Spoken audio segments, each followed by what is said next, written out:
오늘은 가장 쉽고 저렴한 수수료에 세금도 없는 환투자를 알려드리려고 합니다. 그리고 마지막에 높은 수익률이 예상되는 화폐도 하나 쓱 넣어드릴게요. 평소에 달러 투자하려고 이것저것 따져봤는데 수수료가 너무 많이 들고 어려울 것 같아서 마음을 접으신 적 있으신가요? 오늘은 그런 분들을 위해서 가장 쉽고 저렴하게 전 세계 화폐에 투자할 수 있는 방법들을 알려드리려고 합니다. 우리가 처음 주식을 투자할 때 이것저것 알아봐야 될 부분들이 너무나도 많죠. 내가 사고자 하는 종목의 주가가 비싼지 저렴한지, 또 기업의 수익은 얼마나 나오고 재무제표는 어떤지, 차트 보시는 분들은 이평선부터 캔들 종류는 무엇인지까지 너무나도 복잡합니다. 하지만 환투자는 그 나라 중앙은행의 환율 정책과 경제 성장을 집중적으로 보면 되기 때문에 주식 투자에 비해서 수익률은 적을 수 있지만 난이도는 좀 더 쉬울 수 있는 게 장점이죠. 그리고 가장 중요한 건 가격입니다. 그냥 단순하게 화폐 가치가 저렴할 때 매수해서 비쌀 때 팔기만 하면 되는 겁니다. 1970년도 글로벌 국가들은 자국 통화 가치를 금에 고정을 시키고 금태환성을 보장하면서 모든 통화에 대한 환율을 안정적으로 유지하는 고정환율제를 채택하고 있었죠. 하지만 환율 변동에 의한 국제 수지 조정이 불가능해서 물가 불안 등 국내 경제를 불안정하게 하는 단점이 있었고, 결국 1970년대 초 미국 경제력 약화로 고정환율제는 붕괴되면서 세계 경제는 변동환율제로 전환을 하게 되죠. 정부가 환율을 정하는 환율제와 달리 변동환율제는 시장이 정하기 때문에 수요와 공급이 좀 더 자유로울 수밖에 없겠죠. 예를 들어 볼게요. A 국가는 수출도 많이 하고 외국인 투자자들이 공격적으로 투자를 하기 때문에 화폐 수요가 많은데, 반면에 B라는 국가는 아무도 관심이 없고 경제 성장이 침체되는 국가라면 화폐 수요가 적을 수밖에 없겠죠. 그럼 A 국가의 화폐와 B 국가의 화폐 사이에서 시세 차이가 날 겁니다. 이 환율을 이용해서 차익을 내는 것이 환트레이딩이고요. 물론 환트레이딩으로 수익을 내는 건 이렇게 말처럼 쉽지는 않아요. 국제 정세부터 각 국가별로 환율에 필요한 중요 일정까지 등등 정말 많은 공부를 해야 되기 때문에 오늘 머톡 구독자분들에게는 큰 추세상 저렴할 때 사놓고 비쌀 때 팔 수 있는 환투자를 말씀해 드릴 거예요. 일단 환투자를 하기 전에 현재 내가 사야 하는 화폐의 가격이 적정 수준인지 확인을 해봐야겠죠. 일단 내가 사고 싶은 화폐의 환율 차트를 한번 보는 겁니다. 보고 계신 차트는 50년간 현재까지 원달러 환율 차트예요. 이렇게 보시면 IMF 당시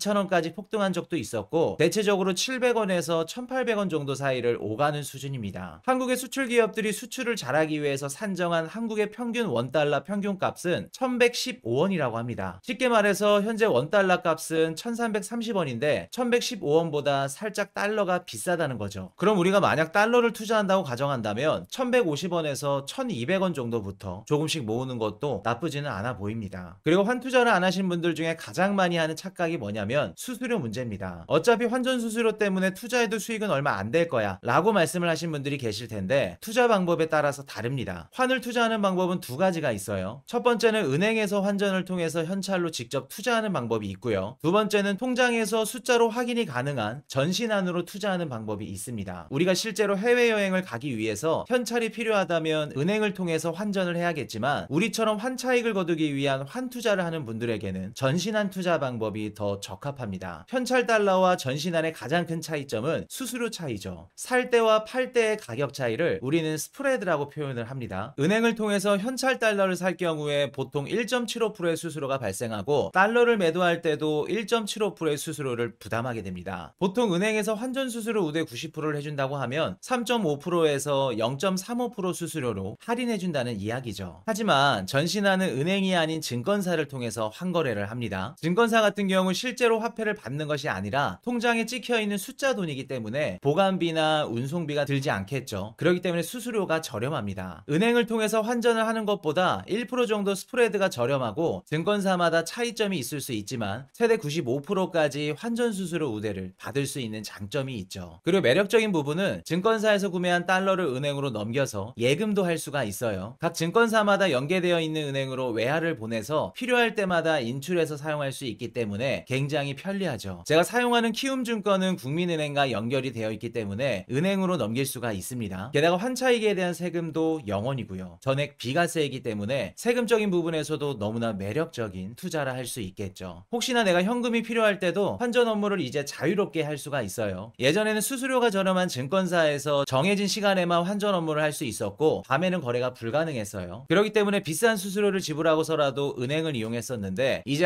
한국투자증권에서 시스템 정산 작업 시간을 제외한 모든 시간에 환전이 가능하기 때문에 시간에 구애받지 않고 저렴하게 환전을 할 수가 있게 됐죠. 자, 이 정도 정보만 정도만 전달해드리면 머니톡톡 채널을 굳이 구독해서 시청할 필요가 없겠죠. 이제부터 제가 어떤 화폐를 투자하고 있는지를 말씀해 드릴게요. 저는 여유가 될 때마다 엔화를 담고 있습니다. 미국은 아마도 올해 2분기에 금리를 인하할 가능성이 높기 때문에 달러는 계속해서 하락할 가능성이 높아 보여요. 하지만 일본은 정반대죠. 코로나 당시 글로벌 국가들이 양적 완화를 통해서 시장에 많은 양의 화폐를 공급했어요. 실제로 이번 코로나 때 미국이 찍어낸 달러의 양만 제2차 세계대전 때보다 더 많은 양의 달러를 찍어냈습니다. 화폐의 가치는 떨어지면서 상대적으로 물가는 높아졌고 각국 중앙은행은 금리를 인상하면서 물가를 잡기 시작합니다. 2022년도 3월 미국의 금리 인상을 시작으로 23년도 7월까지 5%의 금리를 올리면서 달러가 강세로 치솟았다가 현재는 금리 인하 기대감으로 인해 달러가 점점 떨어지고 있는 상태죠. 미국을 포함한 글로벌 국가들의 환율이 상승했다 하락하는 패턴을 보여줄 때 계속해서 하락만 하는 화폐가 바로 엔화였습니다. 일본은 30년 동안 경기 침체에 빠져 있었기 때문에 물가에 대한 걱정이 없었어요. 그렇기 때문에 중앙은행이 채권을 사주면서 계속 해오던 양적 완화를 지속했고 오히려 엔화의 가치는 더욱더 하락하고 있었던 거죠. 하지만 그 저렴한 엔화 가치가 빛을 발하게 됩니다. 모든 국가들이 금리를 인상해서 고물가의 고통을 받고 있을 때 일본만 유일하게 화폐 가치가 낮았기 때문에 저렴한 일본으로 여행을 떠나는 관광객들이 증가하면서 일본 여행에 따른 수입이 폭증을 하게 됩니다. 게다가 저금리로 일본에 있는 알짜배기 부동산을 살 수 있었기 때문에 해외 투자자들 수요가 몰리게 됐죠. 그리고 일본 정부의 증시 투자 활성화 정책으로 인해서 지금 일본 증시는 3년 반 만에 상하이 증시를 제치고 아시아 1위를 되찾으면서 연일 정고점을 갱신하고 있습니다. 이것뿐만이 아니죠. 미국과 중국은 현재 대만 문제로 인해서 갈등이 심화되고 있는 상태인데 대만의 반도체 공장이 TSMC가 있습니다. 만약에 중국이 대만을 흡수하게 된다면 미국은 TSMC가 위탁 생산하는 반도체 물량을 감당할 수 있는 기업이 필요합니다. 그 TSMC 역할을 할 수 있는 곳을 미국은 일본으로 생각하고 있어요. 현재 일본으로 반도체 설비나 투자금 포함 많은 양의 외국인 자본들이 유입되고 있는 상태입니다. 이렇게 일본의 부동산 가격과 증시가 상승을 하고 있고 투자가 활발하게 진행이 된다면 당연히 소비가 증가할 수밖에 없을 겁니다. 그럼 현재 BOJ가 하고 있는 양적 완화 정책을 그만두고 금리를 인상하는 방향으로 우회할 수밖에 없을 거예요. 그리고 얼마 전에 일본 영상 올려드렸던 거 기억하시죠? 일본은 4월부터 2024 물류 대란이 시작됩니다. 인건비 상승은 물론 전체적인 물류 비용이 상승할 수 있기 때문에 금리 인상은 필연적일 수밖에 없을 거고요. 그리고 미국과 일본은 환율 정책을 서로 공조하는 국가이기 때문에 미국의 금리 인하가 나오는 시점 전후로 일본의 금리 인상이 나올 가능성이 굉장히 높아 보여요. 그렇기 때문에 지금의 엔화 가격은 너무나도 매력적으로 보입니다. 현재 일본의 부동산, 주식, 최저임금 등등 엔화 빼고 모든 것이 다 상승했습니다. 다음 차례는 무엇이 될지 곰곰이 생각해 보시면 답이 나오실 거예요. 저는 항상 주변에 주식 투자나 환 투자 그리고 코인 투자를 망설이시는 분들한테 이렇게 이야기를 합니다. 망설이지 말고 10만 원만 먼저 투자해봐. 시작이 반이라고. 망설이다 일주일이 지나가고 그러다 한 달이 지나가고 바쁘게 살다 보면 나중에 엔화가 급등했다는 기사를 보고 한숨을 쉬면서 자책하는 자신의 모습을 보게 될 겁니다. 시작이 반이라는 말 굉장히 중요한 것 같아요. 다음이 더 기대되는 좋은 정보로 찾아뵙겠습니다. 지금까지 머니톡톡이었습니다.